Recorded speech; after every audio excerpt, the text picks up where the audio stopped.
Number 15, in which we study about the electric potential due to an electric dipole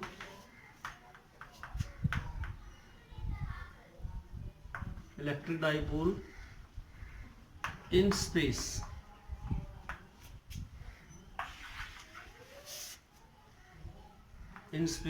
at a point. किसी भी एक point पर हमें space में निकालना है. लेट अस सपोज ये हमने कोई एक डाइपोल ले लिया. This is an electric dipole A B consisting of charge -q and +q situated at a distance 2a apart. हमने मान लेना है इसका O इज इट सेंटर. तो आधी आधी डिस्टेंस कितनी होगी इसकी बेटा, ए हो जाएंगी. कहीं भी स्पेस पर मैंने ये पी पॉइंट कंसीडर कर लिया. इस पॉइंट पर हमें पोटेंशियल निकालना है नेट, जो इसके सेंटर से कितनी डिस्टेंस पर है, situated at distance r from the centre of dipole. Dipole के सेंटर से r डिस्टेंस पर सिचुएटेड है वो. Suppose the distance of P से जो ए की डिस्टेंस है दैट इज r1, पी से जो बी की डिस्टेंस है दैट इज r2. ये हमने r2 मान ली, हमने r1 मान ली. अब दोनों में डिफरेंस कितना रहेगा, यहाँ से मैं इस पर जो परपेंडिकुलर डाल दूँ तो ये इसका क्या दिखा देगा, distance. Let us suppose this is the perpendicular, makes an angle of 90 degree and this point is n. ये मैंने n पॉइंट मान लिया. The distance is r1 such as, इस तरह से ये मैंने n पॉइंट मान लिया. तो दिस डिस्टेंस बिकम्स, देखिए अब एक चीज समझ के चलिए, यहाँ पर मैंने माना ये इसका सेंटर जो O था वो थीटा एंगल बना रहा है. इसका जो डाइपोल मूवमेंट रहेगा उसकी डायरेक्शन क्या रहेगी, नेगेटिव टू पॉजिटिव. ये हमारी P की डायरेक्शन रहेगी, क्योंकि इलेक्ट्रिक फील्ड की डायरेक्शन क्या होती है, हमेशा पॉजिटिव टू नेगेटिव या हायर टू लोअर पोटेंशियल. और डाइपोल मूवमेंट हमेशा अपोजिट रहता है उसके, तो नेगेटिव टू पॉजिटिव. मैं कह सकता हूँ जो डाइपोल मूवमेंट है वो इसके सेंटर के साथ कितना एंगल बना रहा है, थीटा एंगल. जब डाइपोल बहुत छोटा है तो यहाँ भी कितना एंगल बनेगा, थीटा ही एंगल बनेगा, सेम एज. टोटल डिस्टेंस कितनी हमारी है, r1, यहाँ से यहाँ तक की. ये डिस्टेंस कितनी हमारी, r2. तो ये डिफरेंस कितना बचा, जब हमने इस पर परपेंडिकुलर डाला तो ये जो डिफरेंस है ये r1 माइनस r2 बचेगा. r1 माइनस r2, ये यहाँ तक के डिफरेंस आ गया हमारा. A से n की जो डिस्टेंस आएगी वो r1 माइनस r2 आएगी. कितनी आएगी, r1 माइनस r2. डायग्राम आप ढंग से देखिएगा. एक शॉर्ट डाइपोल है, P पॉइंट पर हमें पोटेंशियल निकालना है. इस पॉइंट के द्वारा, इस पॉइंट के द्वारा सेंटर से कितनी डिस्टेंस है, r है, जो थीटा एंगल बना रही डाइपोल के साथ. जब डाइपोल छोटा है तो ये एंगल भी सेम बनेगा. हमने इससे इस पर परपेंडिकुलर डाल दिया. परपेंडिकुलर डाला तो ये डिस्टेंस कितनी बची, टोटल r1 में से r2 घट जाएगी, ये डिस्टेंस r1 माइनस r2 बचेगी हमारी. तो first of all at point P the potential V equal to V1 plus V2. V1 is the potential due to point A and V2 is the potential due to point B. Now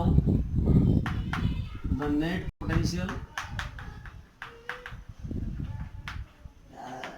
at point P point पर कितना होगा potential, V equal to V1 plus V2. सबसे पहले हम V1 find out करेंगे. Now the potential, electric potential due to minus q charge at point किस पर, P पर, कितना होगा, V1 होगा. और उसे हम कैसे निकालेंगे, 1/4 pi epsilon not, charge is minus q और डिस्टेंस कितनी है यहाँ से यहाँ तक बेटा, r1. मैं डायरेक्टली लिख रहा हूँ r1. इक्वेशन नंबर फर्स्ट मान लेंगे इसे हम, सेकंड सॉरी फर्स्ट ही हमारी ये हो जाएगी, सेकंड हो जाएगी. बिल्कुल इसी तरह से सिमिलरली V2, जो V2 पोटेंशियल रहेगा वो हमारा प्लस क्यू चार्ज से रहेगा P पॉइंट पर. तो V2 is 1/4 pi epsilon not, charge is plus Q, distance is r2. Becomes equation number third. यदि मैं इन दोनों का सम करूं, फर्स्ट और सेकंड की वैल्यू फर्स्ट में रखूं, then equation number first becomes, क्या बनेगी पहली इक्वेशन हमारी, जब मैं दोनों की वैल्यू रखूंगा, जो चीज़ कॉमन है बेटा उसको कॉमन ले लीजिएगा, कि कॉमन हो जाएगा. अंदर कितना बचेगा, 1/r2 माइनस 1/r1. इसका r2 इंटू r1 क्या आ जाएगा, एलसीएम. यहाँ कितना आएगा, r1 माइनस r2.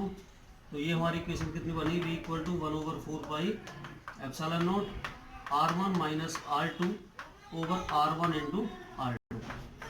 और ये हमारी इक्वेशन कौन सी होगी, फोर्थ इक्वेशन। जब हमने फोर्थ इक्वेशन बनाई, अब हमें किसी तरह ये दोनों चीज़ चेंज करनी है। सबसे पहले समझिएगा, आप रटने की कोशिश ना करें, वीडियो को कभी स्क्रिप्ट ना करें। तो सबसे पहले ये ट्रायंगल लो जो आपने राइट एंगल ट्रायंगल बनाया, ANB, फ्रॉम ट्रायंगल ANB। अब इस वाले ट्रायंगल में देखिए 90 के सामने हाइपोटेन्यूज और थीटा के सामने परपेंडिकुलर, तो AN क्या बचा हमारा, बेस। और बेस अपॉन हाइपोटेन्यूज होता है कॉस फंक्शन। तो बेस कितना हमारा, AN का मतलब R1 माइनस R2, तो R1 माइनस R2। हाइपोटेन्यूज कितना हमारा, AB का मतलब 2A अपॉन 2A बराबर कितना हो जाएगा बेटा, कॉस ऑफ द थीटा। यदि मैं यहाँ से R1 माइनस R2 निकालूँ तो 2A cos of the theta. ये चीज़ बना ली हमने। एक चीज़ और बता दूँ आपको, when the dipole is too short, जब डाइपोल ही हमारा बहुत छोटा हो जाए, या फिर मैं कह दूं कि point P is far away, बहुत दूरी पर हो पॉइंट पी, तो ये जो R1 है similar equal to R2 similar equal to R, ये तीनों चीज इक्वल हो जाएंगे हमारी। तो मेरा कहने का मतलब वहां से R1 similar equal to R2 similar equal to R, ये तीनों चीज बराबर हो जाएंगी। कब, जब डाइपोल हमारा टू शॉर्ट बहुत छोटा हो जाए या पॉइंट पे बहुत दूर हो जाए, तो ये तीनों डिस्टेंस इक्वल हो जाएंगे R के। और तीनों डिस्टेंस R के इक्वल होने पर जो हमारा R1 इंटू R2 है ये हमारा R स्क्वायर हो जाएगा। तो हमारा R1 into R2 becomes equal to R square, ये ध्यान रखना। तो R1 इंटू R2 क्या बन जाएगा, R स्क्वायर। और ये हमारी ये दोनों वैल्यू उठा करके हम इस वाले इक्वेशन में रखेंगे तो क्या होगा, मैं ऊपर से थोड़ा सा मिटा देता हूँ इसको।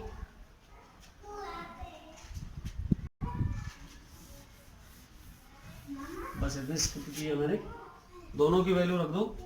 तो नेट पोटेंशियल कितना होगा, 1/4 pi epsilon not into Q। ये Q था हमारा, यहाँ पर लिख देना इसको जरूर, Q। अच्छा R1 माइनस R2 की वैल्यू कितनी हमारी, 2A cos थीटा, तो यहाँ पर 2A cos of the theta यहाँ इंटू है अपॉन R1 इंटू R2 का मतलब R स्क्वायर हो गया सीधा, तो यहाँ R स्क्वायर हो जाएगा। एक चीज़ और बता दूँ मैं आपको, Q इंटू 2A क्या होता है, V के इक्वल, तो V कितना हो जाएगा, 1/4 pi epsilon not Q into 2A electric dipole moment P हो जाएगा ये cos of the theta upon R square. यदि मैं इसको वेक्टर फॉर्म में लिखूं तो कितना हो जाएगा ये, V equal to 1/4 pi epsilon not P into R unit cap, ये P vector into R unit cap upon R square. ये इसकी एक तरह से वेक्टर फॉर्म हो जाएगी। और इक्वेशन कौन सी बनेगी, फोर्थ होगी ये। इसे हम 5th मान सकते हैं और इसे हम 6th मान सकते हैं इक्वेशन में।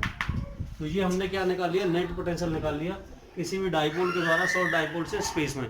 आप वीडियो को कम से कम 2 बार देखें, 100% आपका क्लियर होगा टॉपिक। ज़्यादा से ज़्यादा